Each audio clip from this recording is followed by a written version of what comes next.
just a little introductory slide, because this is Dr. Harriet. You are a doctor, aren't you, Dr. I Harriet? am indeed, yes. And most people know Harriet because of this book, which she wrote called Rethinking Learning to Read, which really just blows your mind a little bit if you're concerned about your children and how they will learn to read as being home educated, particularly. But even if you're not a home educator, I think it's a really good book to get a hold of to help keep things in perspective. But then you've done lots of other research as well. So I'm going to just ask you to. So Harriet, home educated to own children as well, and is now involved at Liverpool Hope University with doing research, all sorts, and also giving the occasional quote to newspapers as well. So Harriet, I'm going to spotlight you and just ask you to give a little bit of an idea of your journey, how you came to be involved, or how you came to um, be involved Yeah, with home education. What was your experience of home education, etc.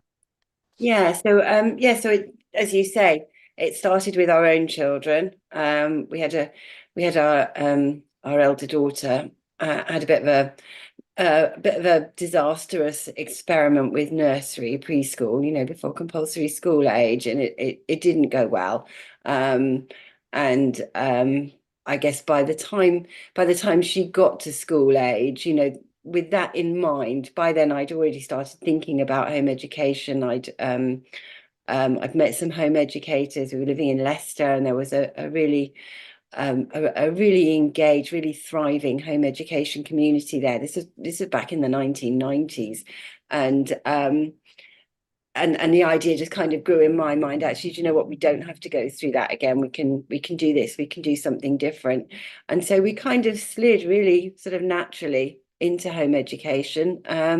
And it was brilliant. It really suited our family. We've got two younger siblings, and they didn't go to school either, because once it had started and it was going well and everybody was happy and we were doing great things, we just kept on being happy and doing great things.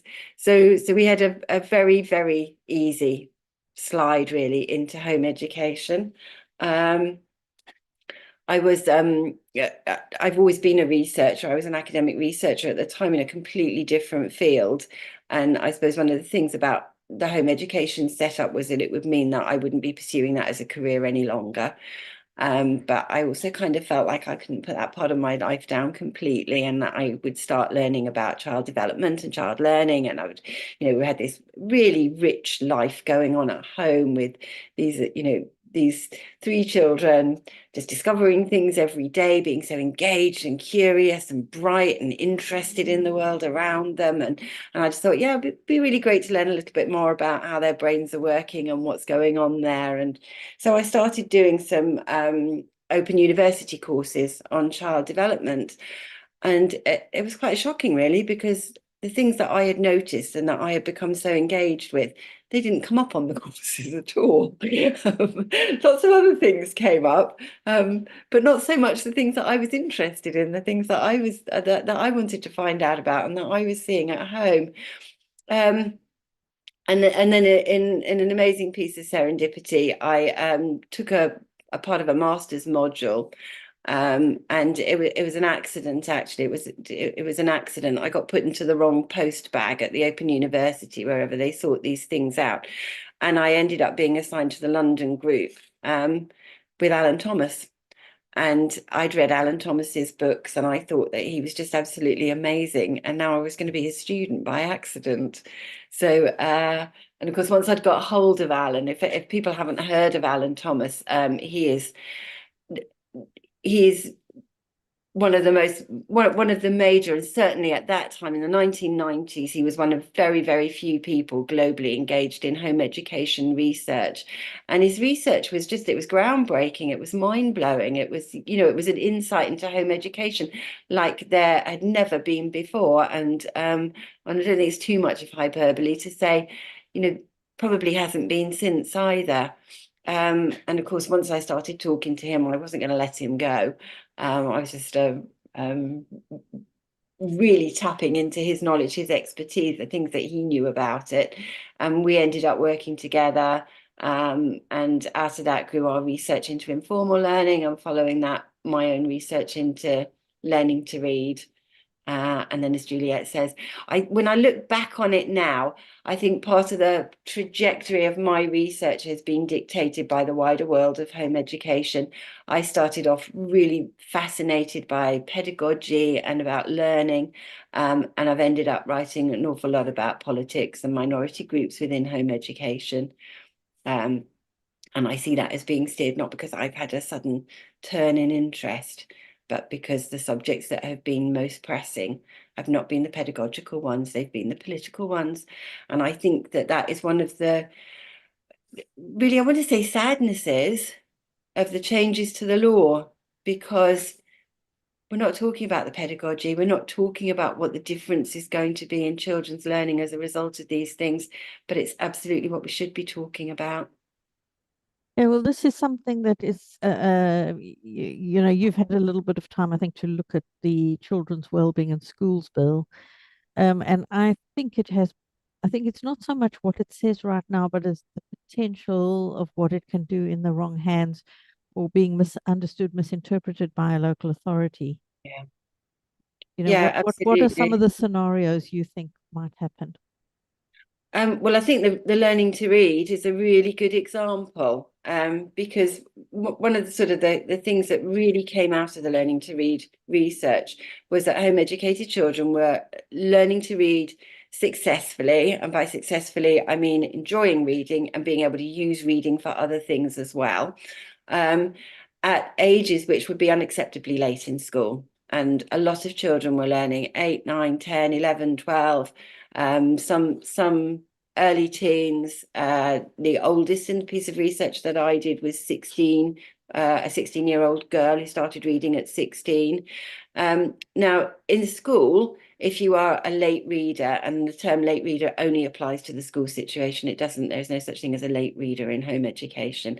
But if you are a late reader in the school setup, it has very serious ongoing educational consequences, which is the reason for the huge amount of emphasis that's put on children starting to learn reading at 4, and having such a rigid reading trajectory and reading backup, and reading what's termed support if they're not hitting the targets that they're supposed to be hitting within school. Because if you leave primary school and you're not reading at standard, the outlook is really, really bleak.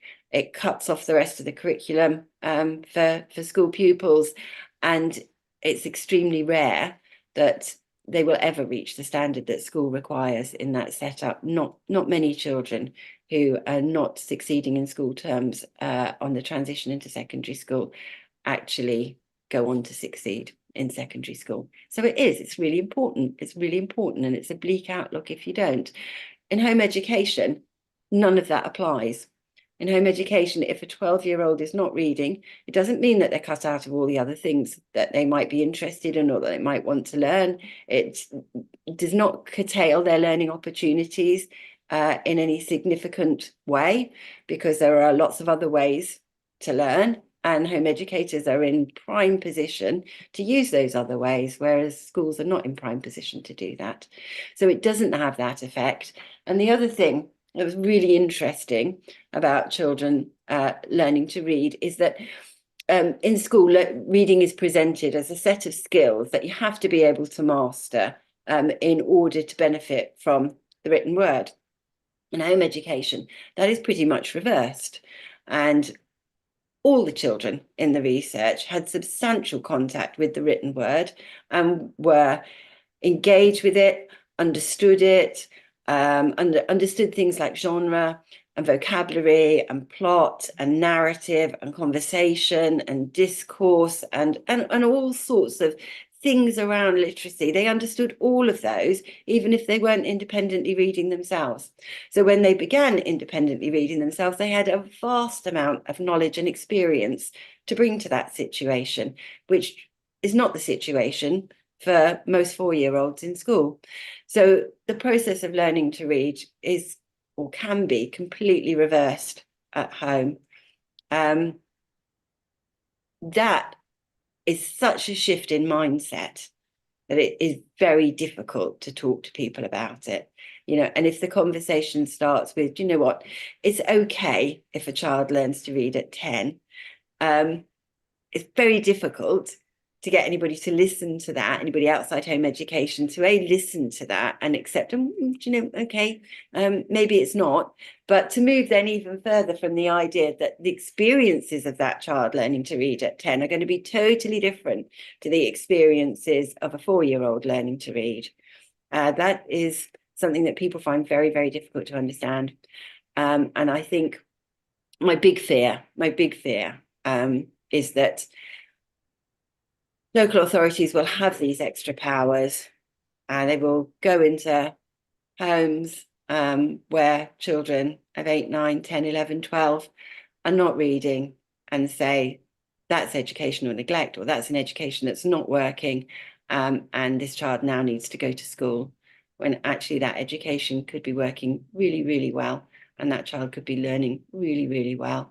But the people who are going to make the judgment will not have the knowledge and not have the insight to be able to see that. That's my big fear.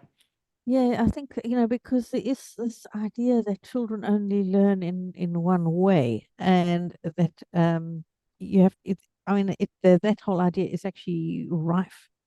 People have come to believe that sitting at a desk Yeah. with a person standing in front of you talking at you, that's going to teach you something, and you can't learn any other way. And I mean, we know that actually that's probably the least effective way of learning of all the ways of learning, in my Yeah. opinion. And I just still remember during the COVID time, my grandson who goes to school, he had to come to me because his mum had to work, and I would dutifully stick him in front of the laptop, sign him into his classroom, and he would sit there on the chair with his little legs swinging and watch everything, and hour after hour. But then I'd say to him, okay, so what was that all about? He says, well, I don't know, but he was doing it. But what a waste of his time. Yeah. And I did ultimately say to the school, I will make sure he's there for his maths and English, but I'm not worrying with the rest. It's just too much. It's not fair on him. And that's what we did. We did the maths and English, and he could go and play and do what he wanted for the rest of the time. No ill harm to him. He's carried on with his year group. Mind you, that's not saying anything, but that's a whole other story.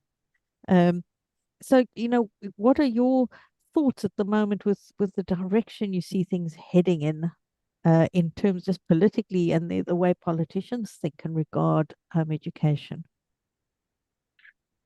Um, yeah, I mean, that it might not have doesn't, been the best phrased question, but no, make of it what you will. um, yeah, I think things are looking very difficult at the moment. I think things are looking very difficult at the moment. And I think I think we really need to hang out on the idea that if local authorities are going to be given more power, they must also be given more training, Mm, and more education, and that has to include um, not knowledge about education in general, and not knowledge about schools, but knowledge about home education specifically. Um, and that's always been something that needed to happen, but I think yeah, become even more crucial yeah, we at this have. juncture. Um, yeah, I think it is very worrying because they're ignoring every bit of research that exists and ignoring every bit of good practice that's happening in other countries. Yes, yeah. Yeah, Um, and it's sorry, excuse me. Uh, I think it's always been very difficult to talk about research, and I think part of the problem. And I did go to the House of Lords, and I know Judy's going to come and speak. Judith and Ben are going to come and speak to you. They were there too, and I was there because of them earlier this week. And in some very candid conversations, what came over was, we're not that interested in research here. These are political decisions. These are not decisions that are based on research. And that's that kind of mindset in itself is quite a scary place to be, yeah, because it's almost an admission that people who don't understand what they're talking about are going to decide about these things. yeah. And it's not about the children. I No, think that much is clear. no, It's not about the children. no. We've had some great comments coming in on the live stream on YouTube. So Becky said her son was a fluent reader age 3 because I'm just trying to, so I'm not quite sure. So Becky's just saying that he was a fluent reader age 3 with such an emphasis on reading and phonics, etc. at school. I thought he would be so bored, but obviously he's taken to it quite well. And then we've got Uh, oh, she was, yeah, the reading schemes at school would have squeezed all the joy out of it. And we do know that they've got a problem with children not reading for the love of it. They've had some articles about that. Somebody else saying that her daughter's just learning to read now at 10, so it's so really good to hear what you've got to say. And she's learned sort of naturally. Yeah, Um, and some children enjoy reading, go to school, and then stop enjoying it once they're there yeah, because they're made to read books yeah. that are not interesting. It's kind of a bit soul destroying, I think. Yeah, there is a big recognized dip in school children who may sort of look like they're doing okay in the first few years, and then, as you say, there is a big dip later on when they Yes. lose interest. And reading for pleasure, or reading for enjoyment, or or reading because reading is a great thing to do. So I would say, looking across, there were 400 children in the reading research cohort, 400 children. And looking across those 400, everybody had a different story. Everybody had a story, and everybody's story was really fascinating, and nobody's story was the same. And trying to pull out, as a researcher, trying to look across that and think, what are the commonalities here? Is there any way of making sense of this as as an experience beyond the individual experience? And I came up with 5 things, which again, I would say are not set in stone either, but might be helpful in thinking about commonalities in the experience. And one of them was love. And by that, I don't mean parental love or family love, because I'm kind of taking that for granted. But the love of reading. And it was really important to parents. And very often parents would be talking about their child reading, and they'd be saying, I wanted him to really enjoy books. I wanted her to have a great relationship with literature. I wanted to instill a lifelong love of reading, and it was all about their child really gaining something out of this, really something personal and deep with longevity, and enjoyment, excitement, interest, something that was going to last all of their lives. And I think that really informed the way that parents went about reading with their children, because as soon as children started saying, oh, this is boring, or I'm not enjoying this, or this is difficult, or or getting into a stage where it wasn't fun, where it wasn't nice for them, or where they just wanted to do something else, or they just weren't interested at that particular time, um um I just going to have to excuse me for a moment. So Okay. sorry. I'll be right Okay, back. let me just take the spotlight off you then quickly then, and we can have a bit of a conversation about this kind of thing. I mean, Kathy, you're in, and Julia's still in, I think. If you want to just join in the chat about uh, how your children learned and at what stage they learned the different things. But oh, looks like Harriet's back. So Sorry, domestic crisis, but it's been averted. no worries. We will Harriet to the rescue, no doubt. So yeah, so I think the thing is that research that you done on reading is indicative of so many areas of reading that of learning. I mean, generally, children don't all learn everything in the same order at the same age. It's just like adults. It's Yes, no different.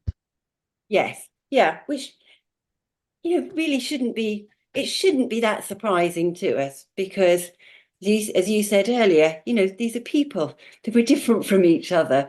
We have different interests, different motivations. We do things differently. We go about things differently. And that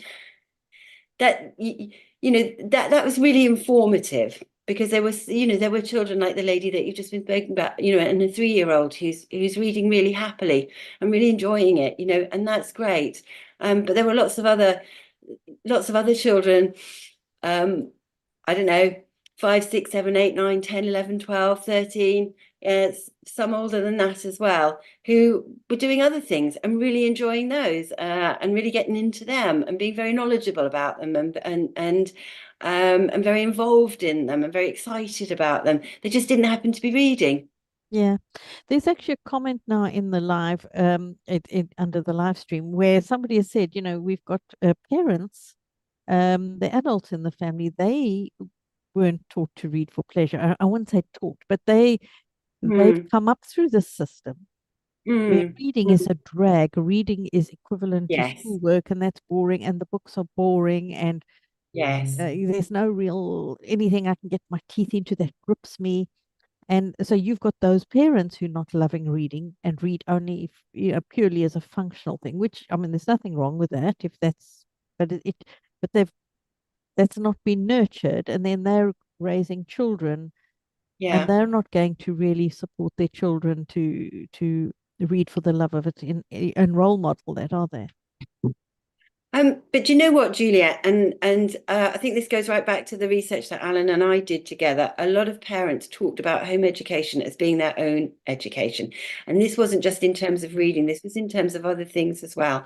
And parents who maybe had not got on with a subject at school, whether that be reading or maths or something else, or science or whatever, and thinking and home educating and thinking, well, I have to face this now because, I have to help my child in doing this. And those parents finding, actually, do you know what? Maths is really interesting. Do you know what? I actually do like reading. Do you know what? Some of these books are just absolutely mind-blowingly brilliant. Or, do you know what? I never thought about science being things that we could do, in the kitchen sink or in the bathroom or out in the woods. I never thought of it like that. And now I think of it like that, and I can see it's really great. And I've got, really, and that's parents discovering those things for themselves alongside their children, which is, it is, in one sense, it's really great and absolutely fantastic and should really give people confidence, thinking, you don't have to know everything to home educate your child. You don't have to be an expert in all of these different subjects, but you do need to be open-minded, and do need to be willing to challenge yourself, and to be prepared to have a go at things alongside your child. And then loads of parents just really loving that experience for themselves. Well, that's, I think the whole myth about home education is that it's going to somehow limit you. And it's such a burden and a big responsibility as a parent to take this on. And I think what I found certainly is that yes, it is a responsibility, but it's not burdensome because Yeah, we're doing it together with our children. And I think you certainly, I mean, there's a good chance you might not have been doing what you're doing now if you hadn't home educated your children. Do you think? I mean, do you yeah, agree with that? absolutely. Yeah. Absolutely. As I say, I was researching, but I was in a completely different subject area and doing completely different things. And those two, sort of came together for me for an academic career that's been based on home education. That's my main Yeah. subject for research, and the main issue that I try to impart whenever I can to people, still in universities who are often, I'm afraid, very Yeah. misguided. Not Yeah. always, not always, but very often part of that, the very negative narrative that Mm, we do have now about, well, a wonderful form of education. And it doesn't have to be for everybody, and it's not right for every family, or possibly for every child, but I don't think that's what we're saying. I don't think that's what anybody's saying. They're just saying, let's have the freedom for people to do this when it works for them. And I yes. think things like, I think things like people understanding that reading is not something that you have to master by the time you're 5 or 6 years old, otherwise that's it for life. Um, Yeah. which is, sort of pretty much the consequences of the school kind of speak. But to understand that you can come to this, I don't know, maybe you can come to it at any age, but certainly you could come to it throughout childhood. And the research really reflects that there is not, an optimum time to learn to read. Yes. Now I know you have to leave very, very soon. Harriet, I don't know if there's any comments you want to leave us with, maybe regarding, just our role as parents, in terms of being responsible for our children's education, so that doesn't get taken from us. I don't know if there's anything, I don't know. I think, and again, it's something that really came from the reading research, is you've got to trust yourself. And there were parents, and I'll hold my hands up and say that I was one of them, who found it really difficult to stand back when a 9-year-old wasn't reading. Found it really difficult to say, oh, do you know what? I'm not going to worry about this and everything's fine. And lots of parents at that point got out the books and said, right, let's crack this thing, let's do it, and had a go at teaching, or I don't know, doing something, around reading to try and G their child into literacy. And I think if that's where you are, that's absolutely fine. If you're thinking, no, in this family, this doesn't feel comfortable. For me, this doesn't feel comfortable, then don't think, but I need to be really hands off, or but I've got to wait another 2 years and see what happens. Go and give it a go. And because you will also be the expert in knowing, do you know what, this isn't making a difference? Or do you know what, we've hit on something here, and we're going to keep going now. You will also be the expert at making the next decision after that, which is possibly the more important of the two decisions. So I do think that parents really have to trust themselves to know, I will be making the right decision for my child at this point in time. You will be doing that, whichever way you decide to go. And we're getting some lovely comments on the chat about, just how home ed sort of has changed our own attitudes as parents to learning and love of certain subjects. And there's always hope that parents might also grow to love to learn, to love to read and share that love with their children. And I do often say to people, the best way you can help your children to love it is to read to them, read them Yeah. good books that they can enjoy and love and want to read for themselves, and also let them see you reading as well. Um, So this came up loads, and as I say, the children that learned to read when they were older, already knew an awful lot about reading. They already knew about stories, they knew about books, they knew about mm, plot. They knew about genre, they knew about poetry, they knew all of those things. So they had a huge wealth to bring when they actually started reading independently for themselves. And a lot of that was gained through parents reading to them. And the other thing that's really interesting is that parents didn't just read to children who weren't reading independently. Families read together mm, because they enjoyed reading together, yeah. and went on sometimes years after children were reading independently. And again, it goes back to that love. We love doing this thing. This Mm, thing's important to us. We love doing this thing. We're not going to stop it because, now child is reading to themselves. And we're like, oh, well, job yeah. done. We'll give this up. People still went on, families still went on reading together. But the other thing to say is that there were a couple of families in the research where the children didn't want to be read to. Mm, There were a couple of parents who said, tried to read to them, but they were never that interested. They wanted to go and do other things, didn't want to be read to. He wanted to, whatever it was, play football, do a painting, go for a walk, just chat, whatever it was. And again, when parents didn't do it, it's not like, oh my goodness, we have to read to our children, because if we don't read to our children, they're never going to become yeah. independent readers themselves. It's all going to be our fault. So sit down because I'm going to read you a story. Again, it was the right decision to say, okay, if you don't want to do that, that's fine. And again, it's back to that love, And the not going love to and the force you and to the listen to trust something and that, yeah, not going yeah. to force you to listen to something that you're not interested in, because I think it will be good for you. Because do you know what? In the long term, I want you to love this thing, and you're not going to love it if somebody says you've got to do this at a time that you don't want to do it. And that's exactly what school does. I'm afraid so. Yeah, I'm afraid so. Thank you so much, Harriet, for joining us. I know you have to go off somewhere Yeah, now, sorry about that, but but great to be part of we've it, and loved I look having you forward in, to. and we are going to we're going to just release you now to the rest of your day.